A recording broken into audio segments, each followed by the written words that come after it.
Hello વિદ્યાર્થી મિત્રો, કેમ છો બધા? મજામાં ને? મારી યુટ્યુબ ચેનલમાં આપ સૌનું સ્વાગત છે.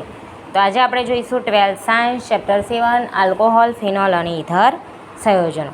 તો આજનો આપણો ટોપિક છે ફિનોલ સંયોજનોની એસિડિકતા. ફિનોલ સંયોજનોની ધાતુઓ અને સોડિયમ હાઇડ્રોક્સાઇડ એટલે કે NaOH સાથેની પ્રક્રિયા તેનો એસિડિક સ્વભાવ સૂચવે છે. ફિનોલમાં રહેલું બેન્ઝીન વલય કે જે ઇલેક્ટ્રોન આકર્ષક સમૂહ વર્તે છે. જોઈ લો, આ બેન્ઝીન છે, એની અંદર આ વલય ખરું ગોળ, એ શું છે? ઇલેક્ટ્રોન આકર્ષક સમૂહ તરીકે વર્તે છે. તથા તેના sp2 સંકૃત કાર્બન સાથે હાઇડ્રોક્સિલ સમૂહ OH સીધો જોડાયેલો હોય છે. અહીંયા આ દ્વિબંધ છે, એમાં OH જોડાયેલો છે, સીધો દ્વિબંધ સાથે જોડાયેલો છે. હવે અને સંસ્પંદન બંધારણમાં વીજભારના વિતરણથી OH સમૂહનો ઓક્સિજન ધન વીજભાર બને છે. ફિનોલની જલીય સોડિયમ હાઇડ્રોક્સાઇડ સાથેની પ્રક્રિયા સૂચવે છે કે તે આલ્કોહોલ અને પાણી કરતાં પ્રબળ એસિડ છે. ફિનોલ એ કોના કરતાં? આલ્કોહોલ અને પાણી કરતાં વધારે પ્રબળ એસિડ છે. શા માટે ફિનોલ આલ્કોહોલ કરતાં વધુ એસિડિક છે? હવે એ જાણવાનું, વધુ એસિડિક છે કેમ, શા માટે? જુઓ હવે, આલ્કોહોલનું આયનીકરણ અને આયનીકરણ એટલે કે સમજાવો, કોઈ પદાર્થ છે, ધારો કે NaCl, સોડિયમ ક્લોરાઇડ, બરાબર.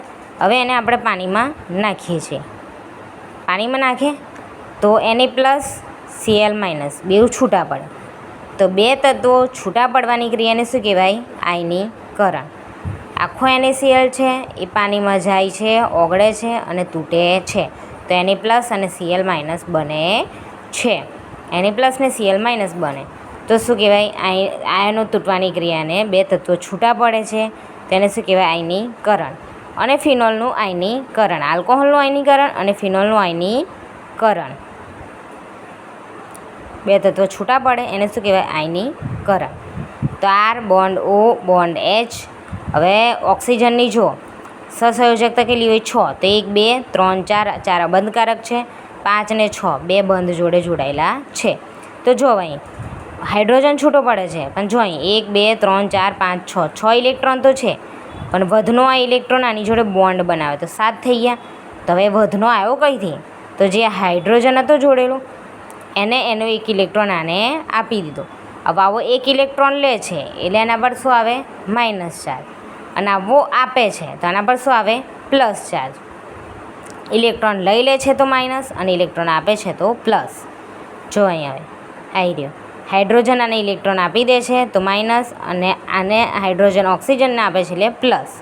આવવું લે છે એટલે માઇનસ, આવવું આપે છે એટલે પ્લસ. ફિનોલમાં OH બંધ સાથે જોડાયેલ sp2 કાર્બન વધુ વિદ્યુત ઋણ હોય છે. આવી રહ્યો, આ ફિનોલમાં OH સાથે આ જે દ્વિબંધ છે એ sp2 કહેવાય. આ sp2 શું છે? વધુ વિદ્યુત ઋણ હોય છે, જે કારણે ઓક્સિડેશન પરમાણુ પરથી ઇલેક્ટ્રોન ઘનતા ઘટે છે, તેથી OH બંધની ધ્રુવીયતા વધે છે. પરિણામે આલ્કોહોલ કરતાં ફિનોલનું આયનીકરણ વધુ થાય છે. બરાબર. ફિનોલ એટલે કે OH સ્ટ્રક્ચરવાળું અને આલ્કોહોલ એટલે ખાલી OH. તો પરિણામે આલ્કોહોલ કરતાં ફિનોલનું આયનીકરણ વધુ થાય છે. તેથી ફિનોલ આલ્કોહોલ કરતાં વધુ એસિડિક છે. આયનીકરણ વધુ એટલે વધુ એસિડિક. તો ફિનોલ આલ્કોહોલ કરતાં વધુ એસિડિક છે. ઓકે, જોઈ લો. ઓકે વિદ્યાર્થી મિત્રો, મારો વિડીયો ગમે હોય તો લાઈક, શેર અને સબસ્ક્રાઈબ કરજો. મળી નેક્સ્ટ વિડીયોમાં. Bye bye.